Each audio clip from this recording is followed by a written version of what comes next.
বেলুড় মঠে মা ছিলেন শেষ কথা। অর্থাৎ সাধু সন্ন্যাসী ভক্তদের কাছে মায়ের কথাটাই কিন্তু শেষ কথা।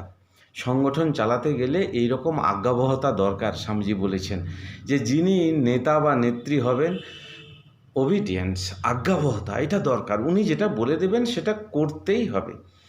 তো আমাদের এই রামকৃষ্ণ সংঘ, রামকৃষ্ণ মঠ মিশনের মা ছিলেন একদম সংঘের শেষ কথা। মা যেটা বলতেন সবাই সেটা মাথা পেতে নিতেন। এইরকম ঘটনা অনেক রয়েছে। আজকে একটা নতুন ঘটনা বলবো। স্বামী ব্রজেশ্বরানন্দ মহারাজ, তিনি মঠে থাকতেন, তখন মা আছেন, মঠে থাকতেন, মঠে প্রচুর কাজ করতেন এবং আহ, ঠাকুরের যারা ডাইরেক্ট শিষ্য ছিলেন তারাও, সন্ন্যাসী শিষ্য তারাও থাকতেন। ব্রজেশ্বরানন্দ মহারাজ এত কাজ করতেন, সবাই অবাক হয়ে যেত এবং সবাই তাকে তাই জন্য অত্যন্ত স্নেহ করতেন, প্রচুর ভালোবাসতেন।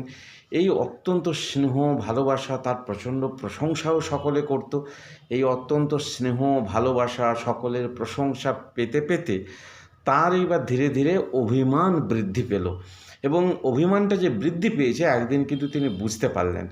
তিনি তখন ঠিক করলেন কি যে না, এই রকম অভিমান করে তো লাভ নাই, এটা তো সাধু জীবনের পক্ষে খুবই খারাপ, আমাকে তপস্যায় যেতে হবে। এবং উনি সেটা বুঝতে পেরেছিলেন যে অন্যান্য সাধুদের বললেও যে আমি তপস্যায় যাব বললেই ওরা সঙ্গে সঙ্গে নাকচ করে দেবে।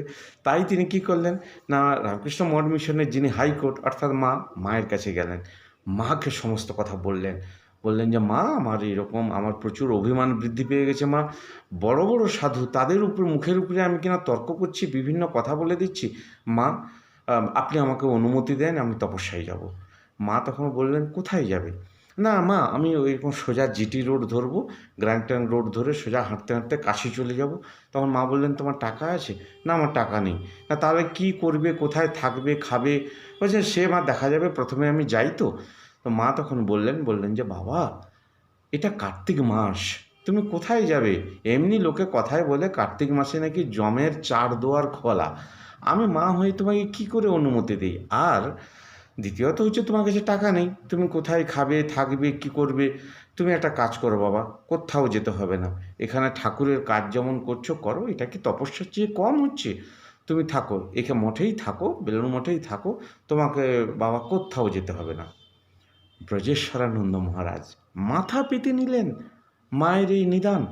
মা যেই বললেন মাথা পেতে নিলেন, বললেন যে ঠিক আছে মা, আমি আর যাব না। এবং তারপর থেকে তিনি আর গেলেনও না তপস্যায়। ওই মায়ের কথাই শেষ কথা।